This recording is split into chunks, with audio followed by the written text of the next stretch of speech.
Thanks for watching BVR TV news. Tornado నిన్న సాయంత్రం మంగపేట అంటే ములుగు నియోజకవర్గానికి సంబంధించినటువంటి మంగపేట అనే మండలం దగ్గర టొర్నాడో భీవత్సంగా నిజంగా చాలా చెట్లు నేలమట్టమైనటువంటి పరిస్థితి. వాస్తవానికి ఇది ప్రకృతి వైపరీత్యమా? దీని మీద స్పందించడానికి మనతో గోవింద్ నాయక్ గారు ఉన్నారు. నమస్తే సార్, బాగున్నారా? బాగున్నా. BVR టీవీకి ధన్యవాదాలు. యా సార్, ఇది నిజంగా దురదృష్టకరం అనొచ్చు కదా. అంటే టొర్నాడో ప్రభావం అనేది నిన్న సాయంత్రము. సో ఎగ్జాక్ట్గా టైం ఎప్పుడు చెప్పగలరా సార్? నిజంగా ఇది దురదృష్టకరమే. సాయంత్రం 5 గంటల నుండి 5:30 వరకు మధ్యలో మంగపేట మండల్ కోమట్పల్లి దగ్గర బ్రహ్మాండమైన సుడిగాలితో టొర్నాడో బీభత్సం సృష్టించడం జరిగింది. ఆ బీభత్సంలో 150 అంటే 100 నుండి 150 చెట్లు నేలమట్టం అవ్వడం జరిగింది. 150 150 ఎబో ఇంకా అబో. సార్ యాక్చువల్లీ టొర్నాడో అంటే ఏంటి సార్ మీనింగ్? టొర్నాడో అంటే భూ ఉపరితలం నుండి నిటారుగా స్తంభంలాగా ఆకాశ మేఘాల వరకు అతి భయంకరమైన సుడిగాలితోటి ఒక బీభత్సం సృష్టిస్తూ స్తంభం లాగా నిటారుగా పోయే తుఫాను, గాలి తుఫాన్నే టొర్నాడో అంటారు. యా, యాక్చువల్లీ ఈ టొర్నాడో అనేది ఇప్పుడే వచ్చిందా, ఇంత ముందు ఏమైనా వచ్చిందా? దాఖలాలు ఏమైనా ఉన్నాయా? ఇంతకు పూర్వం తాడువాయి మండలంలో మేడారం దగ్గర టొర్నాడో రావడం జరిగింది. మరి అక్కడైతే ఇంకా బీభత్సంగా 500 నుండి 1000 చెట్లు, గాలి ఎట్లా సుడిగాలి ఏ రకంగా తిరుగుతుందో అదే రకంగా చెట్లు కూడా చీరికపోయి 500 నుండి 1000 చెట్లు చీరికపోయి నేలమట్టం కావడం జరిగింది. కూతవేట్ దూరంలో ఉన్న గ్రామం పైన ఒకవేళ టొర్నాడో పడితే ఆ గాలికి ఇండ్లు ఎక్కడికక్కడ ధ్వంసమయ్యేటి, మరి ప్రాణ నష్టం జరిగేది, ఆస్తి నష్టం జరిగేది. గ్రామం ఉందా పక్కన? మరి పక్కల గ్రామాలు ఉన్నాయి. కూతవేటు దూరంలోనే గ్రామం ఉంది. ఆ గ్రామంలో పడకుండా ఇవాళ అడవి ప్రాంతంలో పడ్డది. ఆ అడవి ప్రాంతంలో కూడా ఆ వేగానికి, ఆ గాలికి, అటువంటి గాలి మరిగా ఏ రకంగా గాలి తిరుగుతుందో అదే రకంగా చెట్టు తిరిగి నేలకు ఒరిగాయి. అయితే చెట్లు పెద్దయా సార్? అవి చాలా పెద్ద చెట్లు. చెట్లు కూడా చూడండి మీరు, కుకిట వేళ్లతో సహా చెట్లు కూలిపోవడం జరిగింది. అంటే నేల పాలవ్వడం జరిగింది. అంటే అటువంటి భయంకరమైన గాలి టొర్నాడో మరి అది ఏందో అసలు అర్థమైతే లేదు. తాడువాయి మండలంలో టొర్నాడో ఎప్పుడైతే వచ్చిందో అప్పుడే ఫారెస్ట్ డిపార్ట్మెంట్ వాళ్ళు ఇమీడియట్గా ఇది ఎందుకు వస్తున్నది, దీనిపైన ఒక రీసెర్చ్ లాంటిది తెలుసుకుంటే అసలు ఏం చేయొచ్చు, నివారణ ఏదైనా ఉందా అనే ఆలోచన చేయవచ్చు.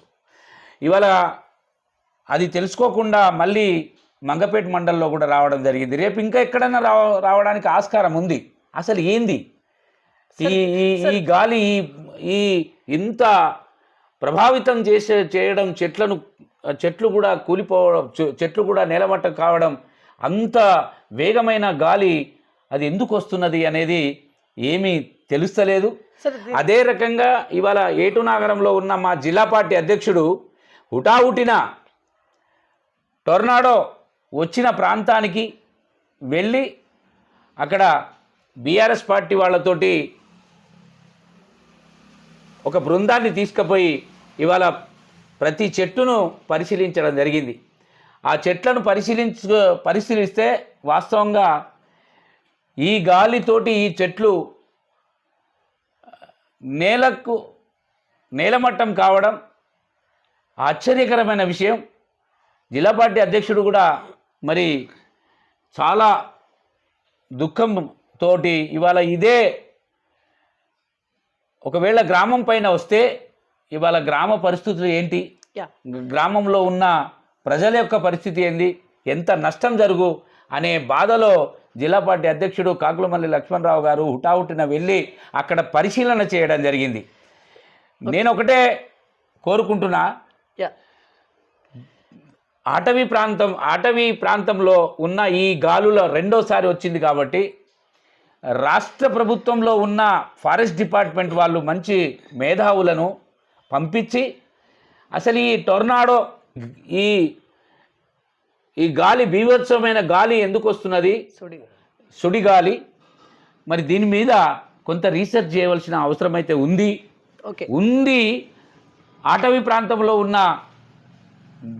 అటవీ ప్రాంతంలో దగ్గరలో ఉన్న గ్రామాలను మనం ప్రజలకైనా గ్రామాలకైనా అప్రమత్తం చేయడానికి వీలుంటుందని నేను కోరుకుంటున్నా. సార్ ఇప్పుడు ఇది మొత్తంగా ఓవరాల్గా చూసుకుంటే ఇది ప్రకృతి వైపరీత్యం అని చెప్పేసి అనొచ్చా, మీకు ఎట్లా అనిపిస్తూ ఉంది? ఇక మనం అందరం కూడా అదే అనుకోవడం, ప్రకృతి వైపరీత్యమే దీని కారణమని అనుకుంటా ఉన్నాం. కానీ అంతకుముందు వచ్చిన టొర్నాడో ఇవాళ వచ్చిన నిన్న సాయంత్రం 5 గంటల నుండి 5:30 అర్ధ గంటల జస్ట్ హాఫ్ అన్ అవర్లో 100 నుండి 150 చెట్లు నేలమట్టం కావడం జరిగింది.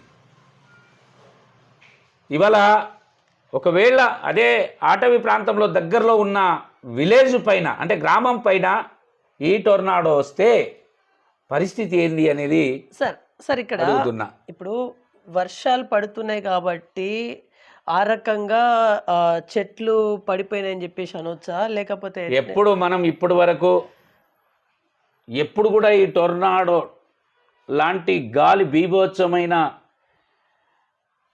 గాలి ఎప్పుడు కూడా రాలేదు, మనం తెలియదు కూడా అంత బీభత్సమైన గాలి వస్తుందని. అంతకుముందు కొందరు చెప్పేవాళ్ళు రాక్షసి గాలి అని. మరి రాక్షసి గాలిలో కూడా ఇంత బీభత్సం ఎక్కడ సృష్టించలే. మరి ఈ బీభత్సానికి ఖచ్చితంగా ఫారెస్ట్ డిపార్ట్మెంట్, గవర్నమెంట్ దీని మీద మేధావులను పంపించి రీసెర్చ్ చేయించి రాబోయే కాలంలో ఈ టొర్నాడో లాంటి గాలులు వచ్చినా కూడా దీన్ని మనం ఖచ్చితంగా ఎదుర్కొనే పరిస్థితికి తీసుకురావాల్సిన బాధ్యత మరి ఫారెస్ట్ డిపార్ట్మెంట్ మీద ఉంది, అలాగే రాష్ట్ర ప్రభుత్వం మీద ఉంది.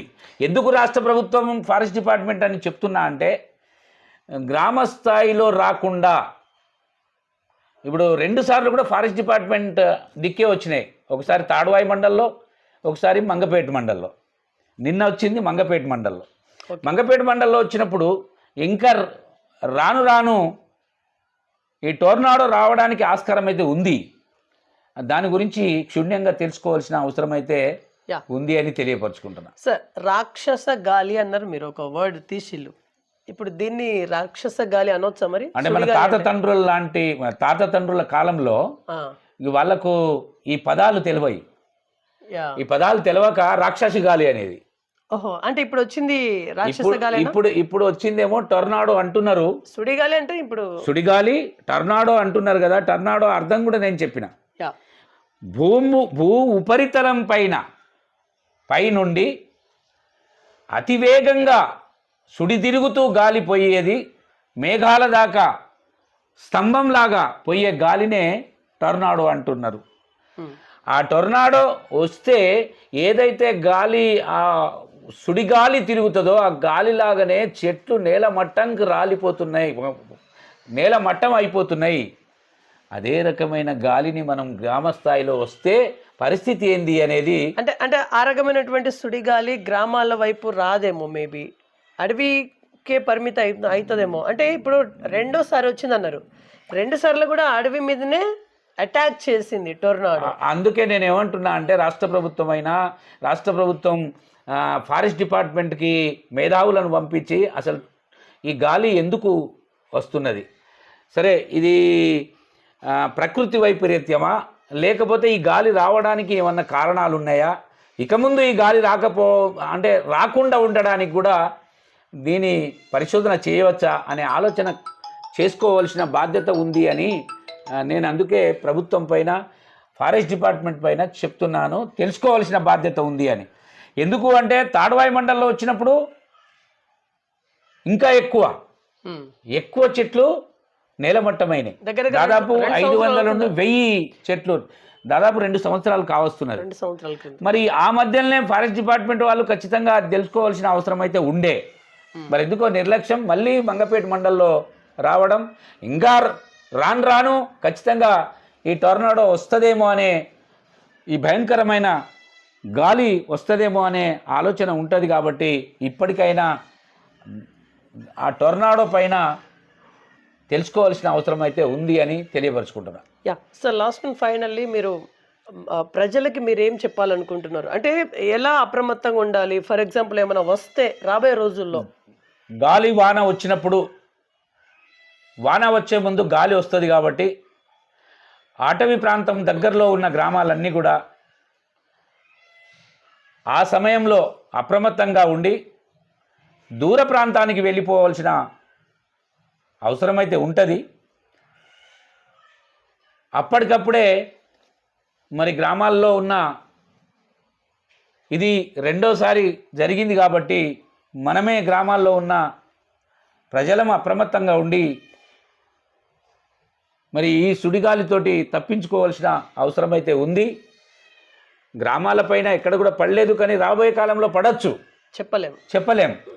కాబట్టి మనం అయితే ఆ ఫారెస్ట్ అంటే అటవీ ప్రాంతంలో ఉన్న దగ్గరలో ఉన్న గ్రామాలు అయితే అప్రమత్తంగా ఉండవలసిన అవసరం ఉన్నది. వారికి ఫారెస్ట్ డిపార్ట్మెంట్ వాళ్ళు కూడా అవగాహన కల్పించవలసిన, గ్రామంలో ఉన్న వాళ్ళకు అవగాహన కల్పించవలసిన అవసరం అయితే ఉన్నది. ఇవాళ మా జిల్లా పార్టీ అధ్యక్షుడు ఉన్నాడు.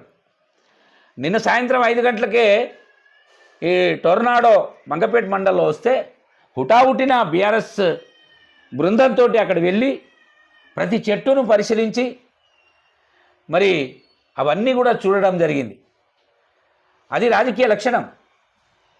ఇమీడియట్గా స్పందించడం అనేది అవసరం. అదే రకంగా ఫారెస్ట్ డిపార్ట్మెంట్ వాళ్ళు కూడా స్పందించవలసిన అవసరం ఉన్నది. నేను అందుకే చెప్తున్నా, మీరు స్పందించి మీతోటి కాకపోతే ఇంకా ఫారెస్ట్ మీద పెద్ద పెద్ద మేధావులు ఉన్నారు, రీసెర్చ్ చేసిన వాళ్ళు ఉన్నారు, పిహెచ్డీలు చేసిన వాళ్ళు ఉన్నారు.